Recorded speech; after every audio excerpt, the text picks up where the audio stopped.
part 2 video tayo na kung bakit nga ba Gravis ang pinili natin. Maraming salamat din sa support na natanggap natin dito sa YouTube channel natin, coming from the first vlog, no? And reason why I would like to do a part 2 is because ang dami ko rin palang na-miss, no? Na mga plus points, no? Mga plus factor ni Yamaha Mio Gravis. And ang nag-point out nito is kayo din, no? Kayong mga subscribers ko, kayong mga nanonood sa channel ko. And grabe, maraming salamat at na-point out nyo to. That way, mas spread natin yung word and mas lalong makilala si Gravis at maraming bumili. So number 1 is yung price ngayon ni Mio Gravis, no? Ang laki ng binaba niya. Previously, 93,000 pesos ang presyo ni Yamaha Mio Gravis. But given the current pricing now, nagbaba si Yamaha, 84,900 na lang, no? Tapos may mga dealers pa na nag-o-offer ng libre na or kasama na pati yung LTO registration. So that's a very compelling reason for someone to consider itong pagbili ng Yamaha Mio Gravis. And then next item is yung handling nitong motor, no? Shoutout to Jess Romero. Na mention ni Jess Romero na napakaganda nga naman talaga ng handling nitong Yamaha Mio Gravis natin. One could argue na isa to sa the best when it comes to handling ng motor, no? Dun sa category niya na scooter na 125cc. And aside from the handling, madali siyang isingit-singit, no? Kasi maano lang siya, hindi siya ganun kalakihan, no? So madali siyang isingit-singit, hindi ka mahihirapan ito, lalo na kung madalas kang nata-traffic or nasa city driving ka lagi. Then definitely this is a plus points for you.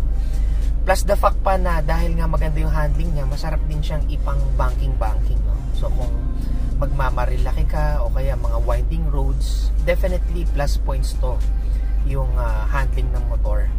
So kumbaga parang hindi siya yung parang mean machine na panglalaki lang. So kung babae ka and let's say mga nasa 5 flat yung height mo, definitely kakayanin mo to, no?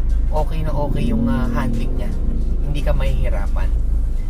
And next na na-point out ng viewer natin, si James Speaks naman, no? Shout out James Speaks. Sabi niya comfort, no? Totoo nga naman, kasi nga ang kapal ng upuan, ang lapad ng upuan, no? So talagang komportable yung upuan nito. Pero syempre, don't expect na parang mala-maxi scoot siya, no? Kasi syempre pagka maxi scoot na, o kaya parang may pagka maxi scoot yung motor mo, mas siya, mas mahaba yung legroom niya. Pero syempre ito hindi naman siya ganung kalakihan. So definitely ang legroom niya is sufficient lang, no? Hindi ka makakapag-stretch dito unlike dun sa Bergman, no? Na talagang maxi scoot na yung yung level niya to the point na pwede kang mag-stretch ng paa mo. So next naman is coming from Carl0601. Ang sabi niya, nagmo-motor na rin siya before pero galing siya sa manual. So, another compelling reason for him to get a Yamaha scooter na kagaya na itong Gravis is the fact na automatic na siya, no? Naka-CVT ka na. Naka-CVT transmission ka na. So, mas magaang nadalin, 'di ba? Kasi sa akin pagka nag-hand clutch ako, ang problema ko is nangangalay yung yung left hand Kasi syempre clutch ka ng clutch tapos lagi kung traffic, di ba? Tapos kung may katigasan pa yung clutch mo, syempre eventually mangangali ka rin. So plus factor yun, no? Yung pagiging automatic or CVT ni Yamaha Mio Gravis. Another comment from our viewer, si Lester TV, ang sabi niya is talaga nga namang napaka-practical ng pagmomotor or pagkakaroon ng Yamaha Mio Gravis, given na not all the time is pangkotse ang kailangan natin dalhin, no? Which is totoo talaga, no? Kahit sa akin kasi may mga times na hindi talaga ako nagkokotse, nagbabike lang ako. So ngayon meron akong scooter. So medyo nabawasan yung bike time ko, pero ang advantage naman nun is mas marami na akong nabibili sa sa palengke or sa grocery, no, pagka motor ang dala ko compared pagka bike lang ang dala. And another compelling reason is coming from Jason Gagukas. Ang nabanggit naman niya is when it comes to looks, no? Sabi nila para kang naka baby Aerox. So this is one of the main compliments na nakukuha ni Yamaha Mio Gravity. Awake yung itsura ng dalawa.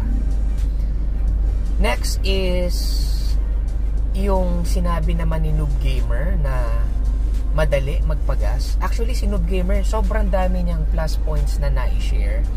Pero one of the things that I would like to highlight is yung sinabi niya na nasa harapan yung tangke or nasa harapan yung gas refill natin, no?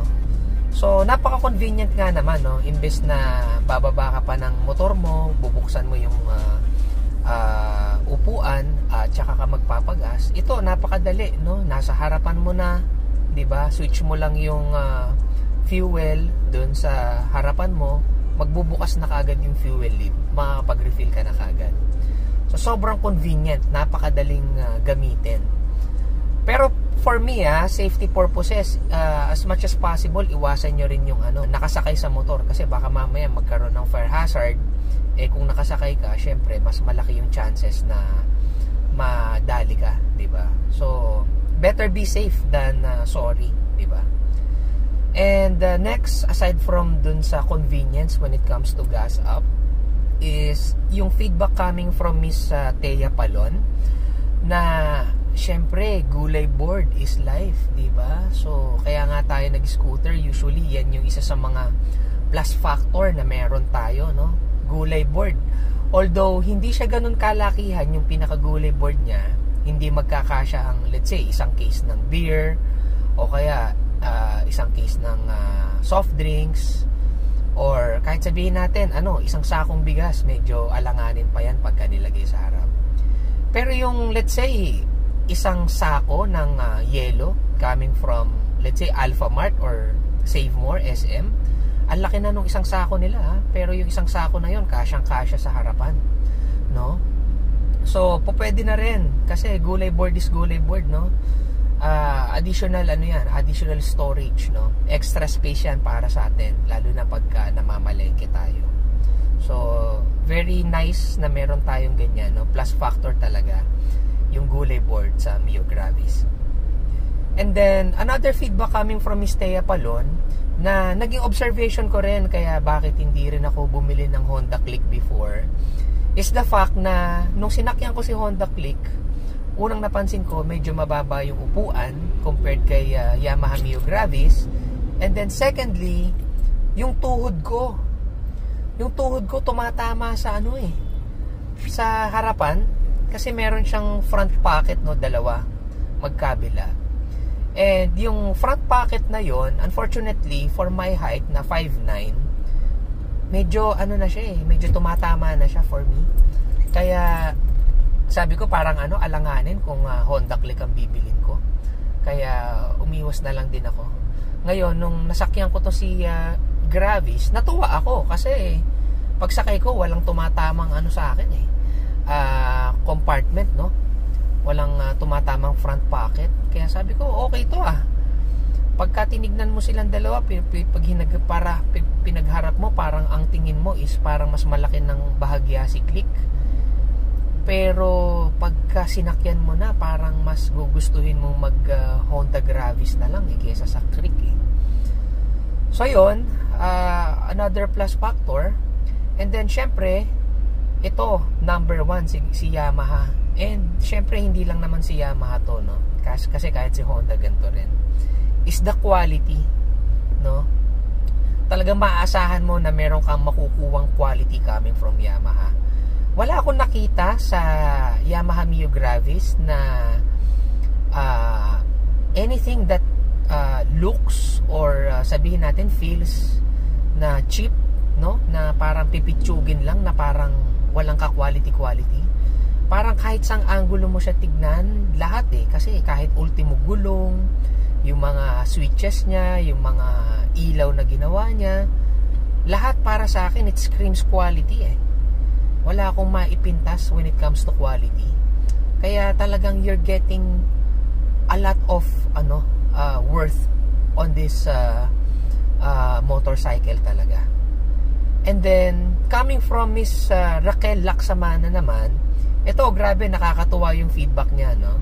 Sabi niya napakadaling linisin ni Yamaha Mio Gravis. Kaya kayo kung naka Yamaha Mio Gravis na kayo, as much as possible maintain nyo yung kalinisan ng mga motor natin, no? Para at least hindi tayo matawag na di ba? Dugyot o kaya kamote, di ba, sa kalsada. Kasi plus factor yan di ba, sa pagmamotor. Syempre plus pogi or ganda points din pagka ganyang laging malinis yung motor natin, di ba? And totoo nga din naman na madaling linisin si Yamaha Mio Gravis kasi konti lang yung mga singit-singit, yung mga kanto-kanto na halos hindi mo maabot, di ba? So wala siyang masyadong singit-singit, kaya madali siyang linisin talaga. Siguro mga 30 minutes linis mo na kaagad yung motor mo, no? Huwag mo lang papabayaan na sobrang dungis talaga, di ba? Para at least madali pa rin siyang linisin. So I think yun lang. Maraming salamat sa mga viewers natin. Grabe, sobrang daming magandang feedback na natanggap natin sa bawat isa when it comes to Gravis. Very compelling talaga na bumili ng Gravis ngayon. And I'm pretty positive na eventually maa-outface niya rin yung mga competitors niya, no? Ang exception na lang siguro is talaga si Click kasi nga pambansang motor. So wala na tayong dyan, no? Wala na tayong laban dyan. Pero at least palagay ko sasabay si Yamaha Mio Gravis dyan. So I think yun lang. And kung bago ka sa channel ko, please feel free to like, share, and subscribe. Hanggang sa muli, paalam.